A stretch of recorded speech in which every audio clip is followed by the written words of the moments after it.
For a living.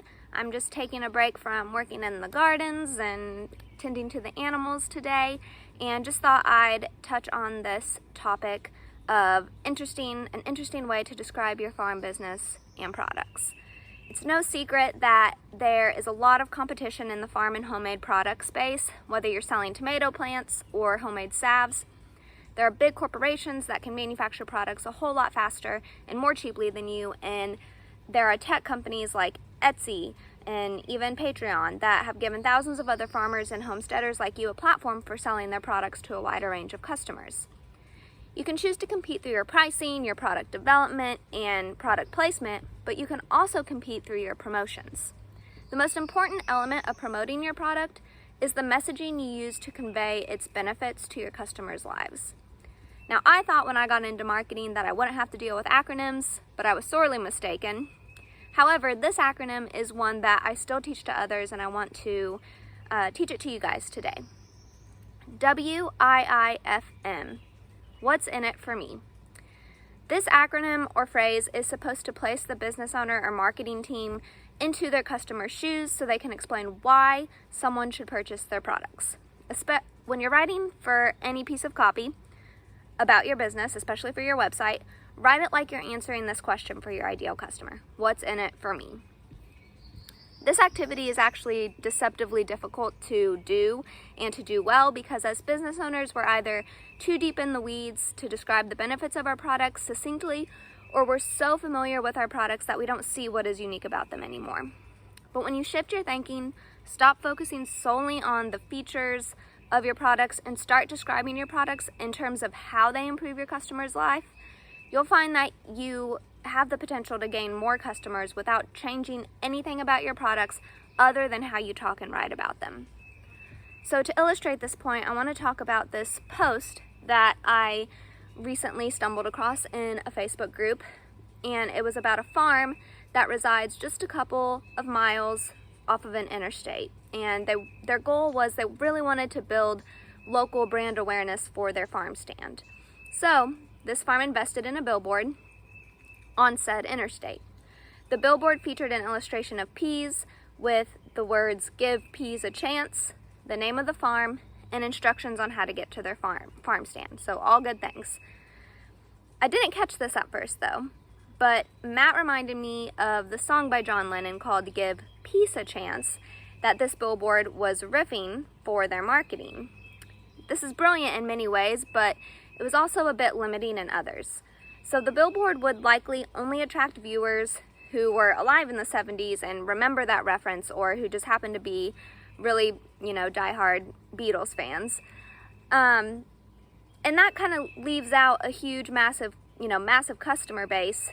And also, if you don't know the lore of the phrase then comes across a bit negative, and you're not very excited to try peas if someone's telling you to give them a chance. So here's what I would suggest for this business as well as your own. Write for a felt need. So let me describe that for a second here. Humans have two types of needs: felt needs and real needs. I like how writer and marketer Jevin Bolden describes felt needs and real needs. So how he describes felt needs, he says that they are wants, wishes, hopes, changes, and results that a person deems necessary for their lives. He describes real needs as the qualities and efforts a person needs to develop or utilize that lead to the results they desire. So in the context of something like produce from a farm stand, a person's real need may be to grow their own food, or, so they can feel more connected to what they put in their bodies. It may be to stop buying food from grocery stores, or it may be to choose healthier food to achieve their health goals. Their real need is evident, even to them, but it's not compelling. Their felt need is what drives them to purchase, and it actually may be much more simple for business owners to communicate. So in the example of the billboard, the business could have written to a felt need with these three different messaging angles. 1. Ditch your sketchy produce. Shop our farm stand. 2. Vegetables with a story to tell. 3. Feel better with each bite. Farm fresh, naturally grown vegetables from XYZ Farms. Each of these statements touches on a different real need by referencing a felt need. The first touches on the real need of not buying food from grocery stores by referencing the sketchy nature of the produce found there. Everyone can relate to that, right? We've all picked up a squash that has fingernails in it and it's rotten and just doesn't look right. The second touches on the real need of eating food they have a real connection to by referencing the story of the farm that they will get to discover upon visiting the farm stand. The third touches on the real need of choosing healthier food to achieve their health goals by referencing the felt need of just feeling better. So where else can you write for a felt need?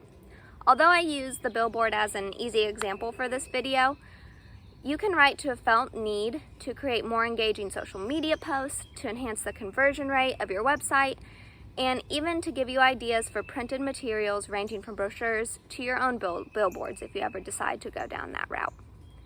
So do you want more examples of how to write to a felt need? Email me at Gabby, Gabby, at marketingbygabby.com and let me know about a product you're struggling to promote. With your permission, I'll use your example in a future video to help the Homestead for a Living community. Until then, stay tuned for the next video in my Marketing a Farm with Nothing series, and I'll see you next time on Homestead for a Living.